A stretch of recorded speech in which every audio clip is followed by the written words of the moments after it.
Tudo tem seu tempo. Há um momento oportuno para cada coisa debaixo do céu. Tempo de nascer, tempo de morrer, tempo de plantar, tempo de arrancar o que foi plantado, tempo de matar, tempo de curar, tempo de destruir, tempo de construir, tempo de chorar, tempo de rir, de lamentar, de dançar, tempo de espalhar pedras e tempo de as ajuntar, tempo de abraçar e tempo de afastar-se dos braços, tempo de procurar, tempo de perder, tempo de guardar, tempo de jogar fora, tempo de rasgar e tempo de costurar, tempo de calar e tempo de falar, tempo do amor, tempo do ódio, tempo da guerra, tempo da paz. Muitas vezes nós matamos a nossa vida, ou matamos a oportunidade de viver bem, porque nós não somos capazes de fazer a leitura correta. O que o tempo está nos pedindo? Cada dia o tempo vai nos pedir alguma coisa. E é esse olhar atento que vai dando a gente essa condição, essa clareza de perceber o que de fato hoje grita pelo meu nome. Qual é a realidade hoje que é inadiável? Às vezes nós somos tão negligentes na percepção disso, que às vezes nós desperdiçamos um mês, um ano, 10, 20, colocando o nosso empenho numa realidade que nem era para aquele momento. E é por isso que é tão interessante a gente desenvolver a habilidade de dizer não e de dizer sim. Que essa é uma habilidade que só a maturidade nos traz. Que às vezes, porque somos imaturos, nós não sabemos nem dizer não. Não sabemos olhar as urgências do tempo. Então a gente vive para agradar o outro. Antes de agradar o outro, você precisa perceber o que a vida está pedindo de você. Que nem sempre aquilo que o outro, aquilo que você pode fazer para agradar o outro, está em consonância com aquilo que a vida está pedindo de você.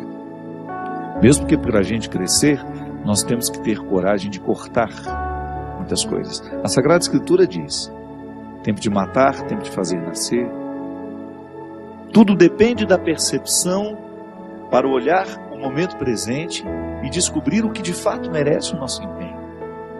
Quantas vezes eu na minha vida me empenhei no lugar errado, na questão errada, e depois não tem como ser feliz, sabendo que o meu empenho não foi onde deveria ter me empenhado. Não há possibilidade de eu me sentir realizado, de sentir-me bem com as minhas escolhas, porque o que vai fazer com que eu me sinta bem é olhar para o contexto das minhas escolhas e ficar confortável com aquilo que foi escolhido. Nós estamos muito estranhos a nós. Não é estranho com o outro, não. É estranho a nós mesmos. Eu preciso colocar alma em tudo aquilo que sou eu, até na casa onde eu moro. E a vida tem me ensinado que a casa não é um aglomerado de paredes. A casa é um sentimento que me ocorre. Não é só uma construção material. Quando eu entro dentro daquelas paredes que eu construí com o meu trabalho, ali eu identifico a alma que me sustenta. É um sentimento que me ocorre. Quando a gente abre a porta da casa, quando a gente entra, é um sentimento bom que nos ocorre.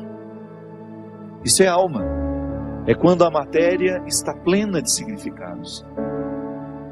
É quando a gente começa a atribuir um significado que ultrapassa as paredes, os móveis, o jardim, o portão de entrada. E é interessante que a qualidade da nossa vida depende, está intimamente ligada à nossa capacidade de depositar alma nas coisas. Eu não estou falando dessa alma, do significado mais profundo da nossa vida, dessa dimensão espiritual que que me conecta com a eternidade. Não. Eu estou falando de tudo aquilo que vive e que faz sentido à matéria. Traz sentido àquilo que é material. Aí então a gente usa de maneira inadequada o termo alma. Perceber que os meus objetos estão perpassados por um significado que ultrapassa a matéria. Como dizia Rubem Alves, né? Existem coisas que são mais que coisas, são coisas que nos fazem lembrar. Isto é, virar um sacramental. Da mesma maneira como eu trago uma lembrancinha da viagem, aquilo é para mim apenas um sacramental de alguma coisa que foi boa, que foi vivida, que foi experimentada, que me fez bem. Na minha oportunidade de colocar a alma neste corpo, nessa oportunidade única que eu tenho de viver diariamente bem a minha vida e assim inflar ar em tudo isso, da mesma maneira como eu percebo essa outra alma da minha casa quando chego de um sentimento que me ocorre, o viver bem, me trazendo a consciência de que hoje, quando eu observo as urgências da minha vida e me empenho, eu estou colocando alma no meu corpo. Agora, quando eu percebo que eu não estou fazendo, que eu não estou me empenhando para viver bem, eu estou sim fragilizando os recursos da minha alma, que são justamente para me ajudar a viver bem a própria vida do corpo. E nós muitas vezes negligenciamos a observância do tempo, como na Escritura que diz: tempo de chorar e tempo de rir. Há momentos que a própria vida te mostra a necessidade de chorar, de jogar para fora os seus excessos, de não ter medo da tristeza, de permitir que essa tristeza cave dentro de nós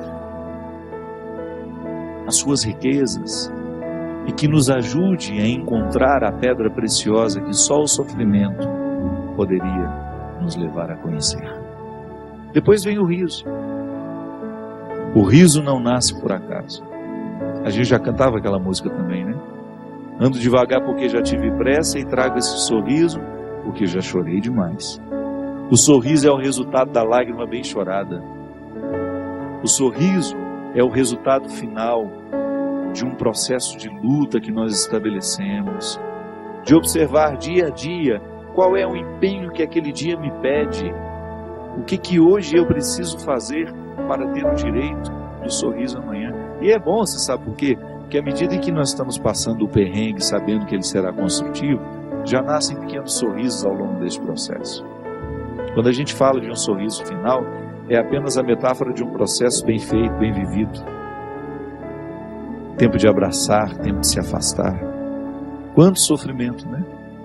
Em perceber o distanciamento como necessário ao crescimento do outro. É aquele filho que vai embora para estudar. Não dá para reter filhos. Por isso que é tempo de abraçar, é tempo de cuidar, é tempo de estar junto. E vai chegar um momento em que esse afastamento será necessário para o próprio curso da vida. Depois volta. Mas no primeiro momento a gente precisa do distanciamento. Quando nós observamos o movimento do tempo e as suas urgências, a gente entra dentro do contexto de uma sabedoria irrenunciável à nossa realização humana. Tempo de rasgar, tempo de costurar. Se a gente não tem coragem muitas vezes de rasgar algumas realidades, depois jamais conseguiremos viver a libertação dela.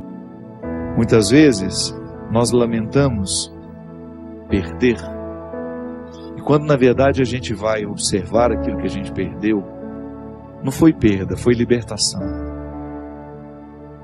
Quantos relacionamentos precisam ser rasgados para que depois eles sejam costurados do jeito certo? Fazer cair por terra todas as ilusões que nós temos do outro, ou todas as pretensões que nós julgamos em cima do outro. Não, o outro não tem que corresponder às minhas expectativas. O outro tem que ser ele. A vida sempre vai pedir de nós calma, paciência, porque com pressa nós passamos por cima de todas essas necessidades e não somos capazes de reconhecê-las. Que às vezes a vida não está dando certo, é porque você nem sabe exatamente o que você está precisando. Às vezes nós ficamos tão aflitos, tão angustiados, e não sabemos por quê. Faltou chegar ao ponto-chave, onde de fato está iniciando o conflito.